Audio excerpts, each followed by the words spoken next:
तिकडे रायगडच्या पालकमंत्री पदावरून शिवसेना आणि राष्ट्रवादी काँग्रेसमध्ये जोरदार रस्सीखेच सुरू आहे। त्याबद्दलची ही अपडेट। रायगडचं पालकमंत्रीपद आदिती तटकरे, भरत गोगावले यांच्यात विभागून देण्याची चाचपणी सुरू झाल्याचं आता समजतंय। त्यातच आज रोजगार हमी योजना मंत्री भरत गोगावले यांच्यासह आमदार महेंद्र थोरवे आणि महेंद्र दळवी यांनी अजित पवारांची भेट घेतली आहे। रायगड आणि संपूर्ण कोकणात आपली ताकद असल्याचा दावा शिवसेनेच्या नेत्यांनी केलाय।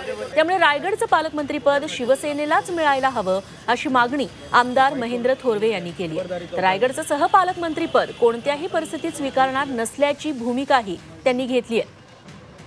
दरम्यान आमदार महेंद्र थोरवेंसोबत बातचीत केली आहे आमच्या प्रतिनिधी मनश्री पाठक यांनी। काम त्यांच्याकडे होतं आणि मग आम्ही तिन्ही आमदार एकत्रपणे होतो, तर तिथे तिघे एकत्रपणे भेटायला गेलो होतो, कारण भरत शेठ सुद्धा त्या खात्याचे त्या संदर्भात मंत्री आहेत आणि मग त्यांच्याशी डिस्कशन करायचं होतं त्यांच्या कामासंदर्भात। असा बाकी काय वैयक्तिक किंवा राजकीय काय विषय त्यांच्याकडे नव्हता।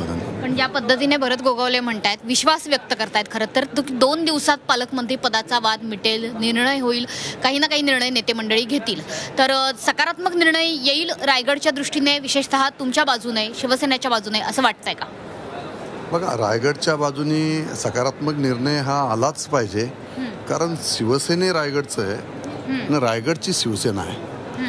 त्यामुळे आम्हा सगळ्यांना अपेक्षित आहे का शिवसेनेचं रायगड आहे आणि शिवसेनेचं रायगड हे राहिलंच पाहिजे, यासाठी आमची लढाई।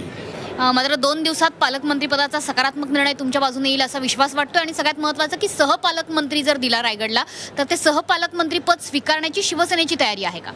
नाही, सहपालकमंत्री तर पद आम्ही कधीच स्वीकारणार नाही। सुरुवातीला आम्ही सांगितलेलं आहे की रायगड हे शिवसेनेचं आहे आणि शिवसेनेचं रायगड आहे। रायगड हे शिवसेनेचं आहे। आज 3 आमदार रायगडमध्ये शिवसेनेचे आहेत आणि पालकमंत्रीपद हे शिवसेनेलाच मिळालं पाहिजे, ही ठाम भूमिका आमची आहे। मनश्री पाठक, झी 24 तास, मुंबई।